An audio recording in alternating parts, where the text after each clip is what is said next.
What I want to do today is just show you a different perspective, okay?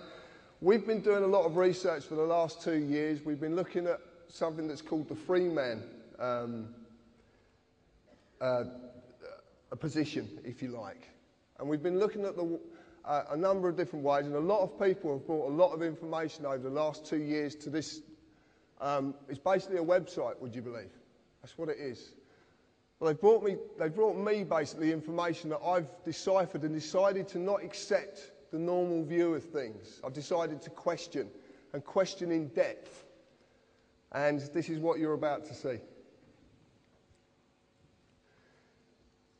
As you see this at the moment, this is probably how you would see our country. Actually, I'm going to walk around here because it's easier. So as you would see our country, you would see there's a parliament, and then people in that parliament are meant to represent you because you elect them to do that. That's what you believe. You believe in politics. A lot of people believe in politics. You believe that the political parties are elected in power to serve you, to make sure that everything in your country runs right, to make sure you're looked after. You believe that Acts of Parliament, statutes are laws, and you have to abide by these laws. That these laws are statutory instruments, this is how they're enacted. And they're laws as well that you have to abide by. You believe it, most people believe in the word a constitution, a constitutional set of laws made up of statutes. And people say to me, society's broken. Well, what I'm going to tell you today is it's not broken. It works exactly the way it was planned to work. Because this goes back hundreds of years. This is not something that's new. And there's courts of justice. How many people in this room have suffered at the hands of the courts of justice where injustice is actually happening? What I'm going to tell you today is that the members of Parliament are actually directors of a corporation. That is what you're electing. And because you're only electing directors of a corporation, nothing will ever change. It will go in the same direction forever. Because politics is not what you think it is. The members of Parliament. Anybody seen this before? This is Dun & Bradstreet. Do you know what Dun & Bradstreet is? Right. If you were going to do business with a corporation or a company in the world, then you can use Dun & Bradstreet, which at the moment is about 160 million corporations worldwide. You can use these to find out if that corporation does good business. Does it have any debts? Has it got any county court judgments against it? So what this is a register of corporations, of companies. And the members of Parliament are a company.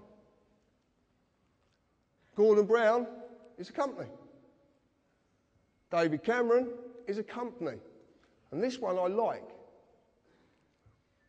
The Labour Party trade as Alistair Darling MP. It's their trading name. It's just there. The reason they trade with Alistair Darling MP is because Alistair Darling is a diplomat. There's about 3 of them.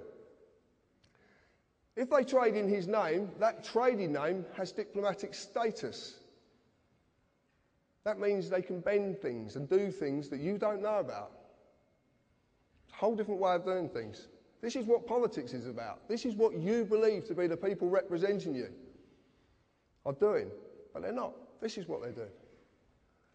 So we look at politics as pertaining policy, an administration of a government, a plan or a course of action, also defined as a political party, corporation, written contract or a certificate of insurance. Acts of Parliament become statutes, primary legislation. You know what legislation is? You've heard this word, yeah? No?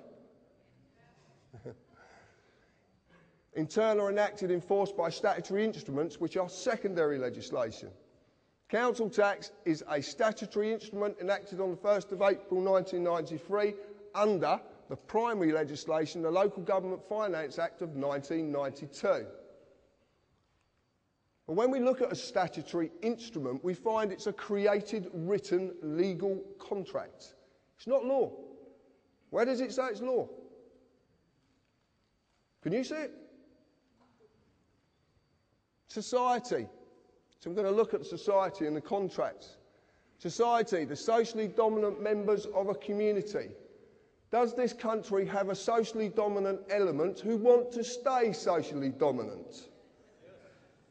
Right. It is a number of persons united by mutual consent in order to deliberate, determine and jointly act for a common purpose. Does that ring any bells? Contract is an agreement between two or more persons that creates or modifies an existing relationship. Offer, consideration and acceptance must be there or exist for a contract to be made. Then we look at a constitution, the fundamental rules, written or unwritten, which John explains earlier, that establishes the character of a government by defining the basic principles society must conform to. Do you have to conform to things? Do you? Do you pay tax?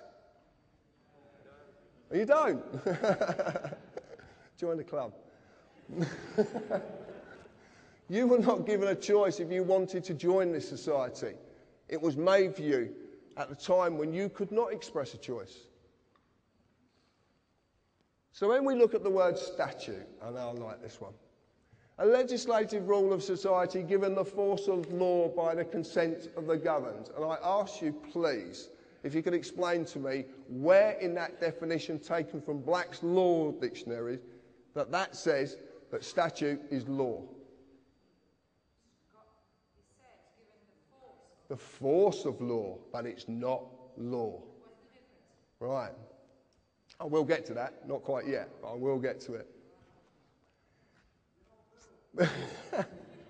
From the nucleus, everybody must know this word status. Is what our society, what does it rely on? Status. Yeah? That's what we want to do, don't we? We want to be better in status. More money, bigger car, bigger this, bigger that, better than next door neighbour. That's the word, status. And it all comes from this. Status is the legal character of a condition or condition of a person or a thing. It's not real. It's imaginary. Okay? Completely imaginary. In the definition, it actually shows that it's not law. It's given the force of law, which means it will apply to you if you consent. What does the word consent mean? Exactly. So what happens when you don't agree? It isn't law. Can't be given the force of law. By its own definition, it only applies to a person and not a man or a woman. How many people in the audience today think they're a person? Oh, come on. Yeah, right. The United Kingdom is a corporation. Now, up till February of last year, it was United Kingdom PLC. In February, and it's dissolved, and they've never, ever published their accounts. If you want to check that out, go on Companies House, because it's there. On Dun & Bradstreet, they're now registered as United Kingdom Corporation Limited. Any corporation has employees. The employees are not just civil servants, they're all of you. Every one of you. If you have a national insurance number, that means you too are an employee. Company policy of this corporation requires you as an employee to pay tax, follow all the legislative rules of that corporation, in this case, statutes. As in any company, if you break the rules, you will be disciplined under that company's legislation.